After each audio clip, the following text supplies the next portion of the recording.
Bro मैंने कल रात धुरंधर 2 देखी। क्या क्रेजी मूवी थी। ये 4 घंटे की है, लेकिन कब इंटरवल और क्लाइमेक्स आ जाता है पता ही नहीं चलता। अपन मूवी में इतना घुस जाते हैं और ये काम ये स्टार्टिंग के 15 मिनट में कर लेती है। उसके बाद तो तुम खुद को इसके हवाले कर देते हो और ये फिर जो तुम्हें सिनेमा दिखाती है भाई, वो मैंने इससे पहले कभी एक्सपीरियंस नहीं किया था। आदित्य सर, क्या कमाल का सिनेमा बनाया है यार। 4 घंटे में कोई भी बोर हो जाए, थक जाए, लेकिन इस मूवी के साथ ऐसा नहीं होता। और मैं सिर्फ मेरी बात नहीं कर रहा हूँ, मेरे थिएटर में जो एकदम फुल था वहां पर हर एक ऑडियंस का यही हाल था भाई। सब लोग सेम एनर्जी में थे स्टार्ट से एंड तक। और अगर किसी मूवी के साथ ऐसा हो रहा है तो समझ जाओ उस मूवी की writing, story telling, acting, music सब कुछ एकदम परफेक्ट रहा होगा। और इस मूवी के साथ ऐसा ही होता है, जो इस वजह से भी हो सकता है क्योंकि इस पूरी मूवी की कहानी एक साथ ही लिखी गई थी, इसके पार्ट 1 और पार्ट 2 की, जहां पर ऑलमोस्ट साथ में शूट भी कर लिया गया था। तो इस वजह से ये दोनों पार्ट अपनी रिदम को नहीं खोते हैं। और इसकी जो कोर स्टोरी है, जिसमें अपन को दोस्ती, दुश्मनी, देशभक्ति को एक ही लाइन में ब्लर करके दिखाया है और उसको आदित्य सर ने जिस हिसाब से रिप्रेजेंट किया है, जो इनकी स्टोरी टेलिंग है, वो काबिले तारीफ है भाई। ये हर कोई नहीं कर पाता। 4 घंटे तक तुम पूरे थिएटर को एक सीट पे बैठा के चिपका के रखते हो। ये सच में क्रेजी है। और ये क्रेजी वाला काम इस पार्ट में रणवीर सिंह ने भी किया है। जैसे पहले पार्ट में भी इनका काम अच्छा था, लेकिन रहमान डकैत के चलते वो ओवरशैडो हो गए थे। लेकिन यहाँ पर इस मूवी के फर्स्ट हाफ में रणवीर सिंह ने जो काम किया है ना, मैं बता रहा हूँ भाई, अगर ये बंदा अपनी उटपटांग हरकतें ना करे और एक अच्छी स्टोरी चुने ना, तो इनसे भयंकर एक्टर अपने यहाँ पर इंडियन सिनेमा में कोई है ही नहीं। इतनी कमाल की, इतनी पावरफुल और ब्रिलियंट परफॉर्मेंस अपन को इस मूवी में नजर आती है। जो खिलजी वाला था ना, शायद खिलजी था, औरंगजेब था, वो वाली परफॉर्मेंस यहाँ पर अपन को मैच होती नजर आती है। इस मूवी में एक बहुत हार्ड सीन आता है जहां पर रणवीर सिंह को 2-3 इमोशन को एक साथ दिखाना होता है और इस बंदे ने भाई जो ब्रिलियंट तरीके से उन चीजों को कैरी किया है, मतलब तुम देखोगे यार क्या कर रहा है भाई। ये पूरा थिएटर ताली बजा रहा था उस पे। और इस मूवी की ये भी एक कमाल बात है, जहां पर कोई मास एंट्री पे ताली नहीं बज रही है। मूवी में अगर प्लॉट है, उस पे कोई ट्विस्ट आ रहा है तो लोग चेयर कर रहे हैं। अगर किसी एक्टर ने कमाल की परफॉर्मेंस दिखा दी तो लोग तालियां बजा रहे हैं। ये भी इस मूवी की कमाल की खूबसूरती है जो मुझे बहुत पसंद आई। और इस मूवी को देखने के बाद अगर तुम रणवीर सिंह की एक्टिंग के फैन नहीं हो, देखो पर्सनल लाइफ उनकी अलग है, लेकिन एक्टिंग के तो भाई तुम फैन बन जाओगे।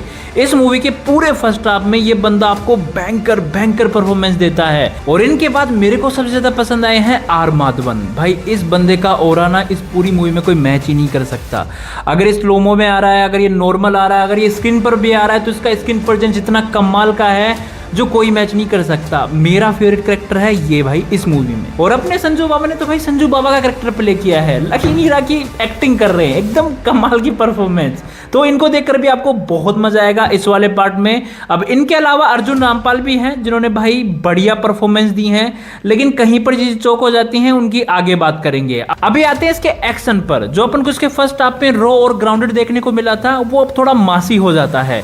और इस मूवी में भी जितना एक्शन होना चाहिए था ना, उतना ही एक्शन है और बहुत मजेदार है। जहां पर इसके प्री क्लाइमैक्स में अपन को जो एक्शन सीन दिखाए गए हैं, वो तुमने इससे पहले एक्सपीरियंस नहीं किए होंगे भाई। इसका जो ओपनिंग एक्शन सीक्वेंस है, जैसा मैंने आपको कहा, वो बहुत भयंकर है, ब्रूटल है। और उस वहां पर जो अपन को सिनेमेटोग्राफी देखने को मिलती है ना, कमाल की, मजा आता है देखकर। और ये सिनेमेटोग्राफी और कैमरा वर्क तो भाई अपन को पूरी मूवी में कमाल के नजर आते हैं। और इसके विजुअल्स भी बढ़िया हैं, बस कुछ जगह पर वो चौक होते हुए दिखते हैं जिनको अपन आराम से इग्नोर कर सकते हैं। लेकिन भाई इसके म्यूजिक को इग्नोर नहीं कर सकते।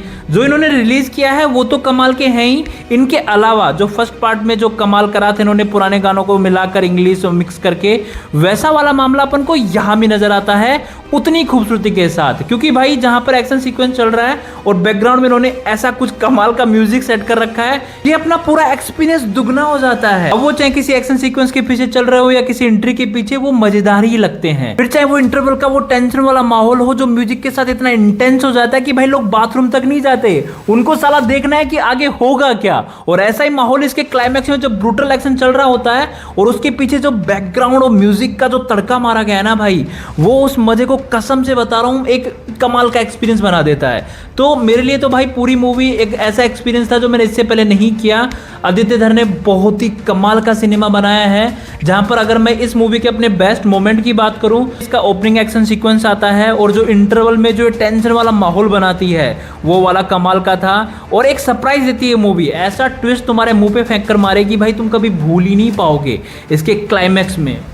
वो तो क्रेजी था भाई, डैम, सच में मैंने सोचा तक नहीं था कि ये सब कुछ इस तरह से बदल जाएगा।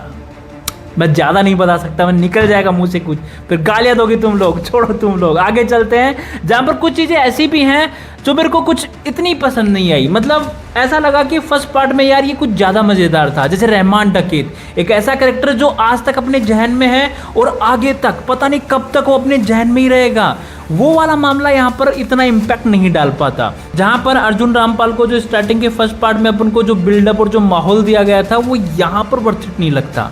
ऐसा लगता है कि यार यहाँ पर उनको ना कुछ एक्स्ट्रा ऐसे टाइम देना चाहिए था, ऐसा कुछ सीन या कुछ मोमेंट देने चाहिए थे जो उस वाले जो ओरा जो उन्होंने पहले पार्ट में तैयार किया था उसको जस्टिफाई कर पाए, पर वो वाला नहीं हो पाता इतना। और ये सब मैं इसी के फर्स्ट पार्ट से कंपेयर करके बोल रहा हूँ, तो ऐसे कुछ कमी नहीं है, बस अपनी उम्मीदें कुछ ज़्यादा हो जाती हैं जब कुछ कमाल का और ऐसा देख लेते हैं जो इससे पहले देखा ही ना हो। तो बस वैसा कुछ हाल है, जब तुम देखोगे तो तुम्हें चीज़ें समझ में आ जाती हैं।